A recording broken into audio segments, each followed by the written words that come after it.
Yavaş yavaş aileler tabii ki bir piyasa araştırması yapıp o şekilde geliyorlar. Geçen hafta, bu hafta mesela gelip kırtasiye malzemesi soran müşteri oranı oldukça arttı.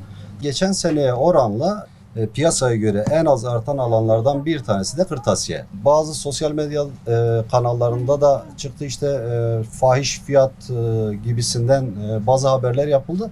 Kesinlikle alakası yok. Özellikle kırtasiye sektörü dediğim gibi geçen sene oranla %15-20 arttı. Geçen sene bir ana sınıf öğrencisinin maliyeti yaklaşık olarak 1500-2000 lira civarında bir maliyetle oluşuyordu.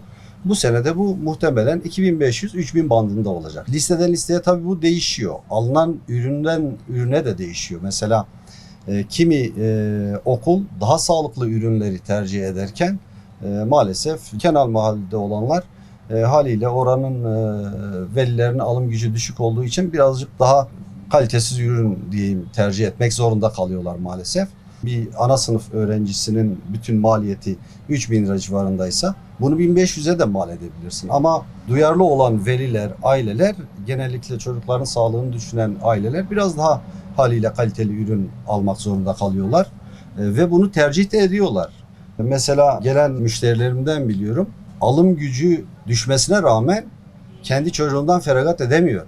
Hani ona alacağı malzemeleri falan diyor kaliteli olsun, en azından sağlığından olmasın gibisinden. Kırtasiye malzemesi almak isteyen velilerimiz gerçekten de kalitesinden ödün vermesinler. Çünkü şöyle bir durum var. Hani 300 liraya bir çantayı alırsın, 3 ay kullanırsın ama işte 900 liraya bir çantayı alırsın, 2 yıl kullanırsın. Normalde mantıklı düşündüğün zaman 900 liralık çanta çok daha uyguna gelmiş oluyor. Hem kaliteli malzeme kullanıyorsun, hem daha uzun ömürlü oluyor, daha sağlıklı oluyor. Bence buna dikkat etmelerinde fayda var. Şu çanta atıyorum 450 liralık bir çanta.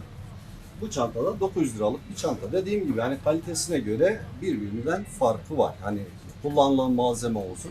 Ben bu çantaya bir yıl garanti verirken buna garanti veremiyorum. İkisini alalım. Bir tanesi 450 liralık çanta, bir tanesi 900 liralık çanta. Neredeyse iki katı.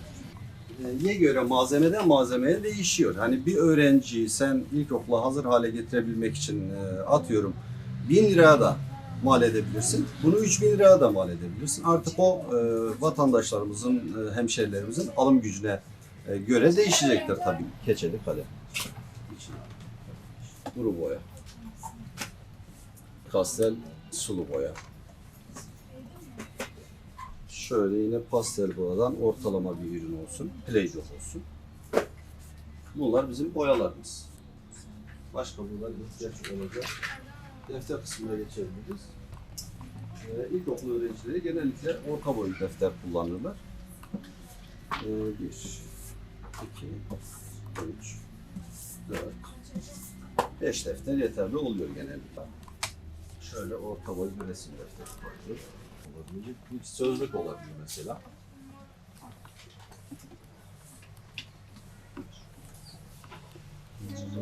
Şöyle açacak aldık.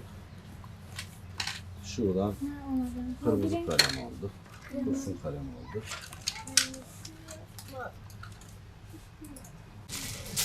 Bir tane çelik sulu. Beslenmesi zaten çantanın içerisindeydi. Yani 3 aşağı 5 yukarı bu kadar bir ürün alınacak. 900 lira çanta. 170 lira çelik sulu.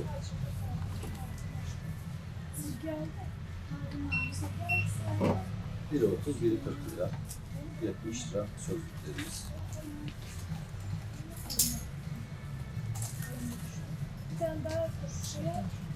Versatil kalemim 25 lira. 15 liralık çıkar. Şöyle 50, şöyle 70 lirada kalemler. Bu kaliteli ürün olarak 2476 lira çıktı. Daha uygun ürünle bunu rahatlıkla 1200 liraya mal edebilirsiniz.